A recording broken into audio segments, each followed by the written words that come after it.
Episode for Rock and Fang. The ledge crumbled again. Another chunk after plummeted into the river, sending up a spray. Lin Xuan's fingers dug into cold rock, his palm bleeding from the edges. Above, the fire mages booth it a loose stone. It clattered past them, bouncing off the cliff face.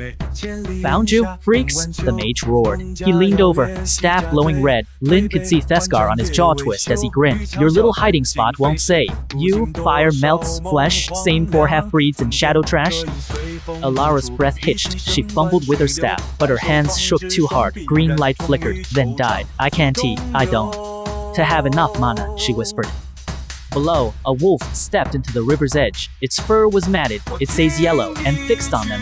Then another joined it, and another, half a dozen, their growls echoing up the cliff. One snapped its jaws, as if already tasting blood. Lin Xuan's chest ached. He tried to reach for chi again, but his core felt empty, cold, like a dead coal button. He remembered his master's words. Cultivation isn't just about force, it's about listening to the earth, Tao the air, to what others miss. He closed his eyes, ignored the fire mage's shouts, ignored Elara's quiet panic. He listened. The wolves' growls weren't just angry. One had a rasp, like its throat wasingered. The cliff above hummed faintly where the rock was loose.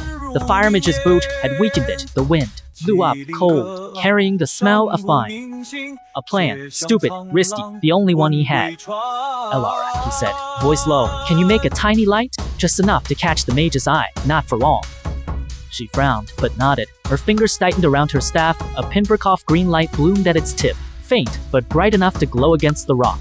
The fire mage's head snapped toward it. "There you are." He lifted his staff, red fire gathering at the end. "Now."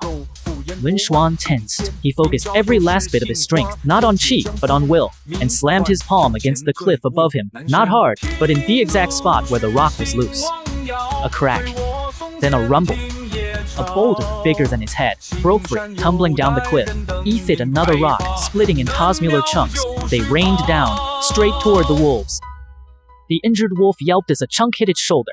The pack scattered, darting back into the trees. For Askin, the river's edge was empty. But the fire mage had seen him. "Bastard," he snarled.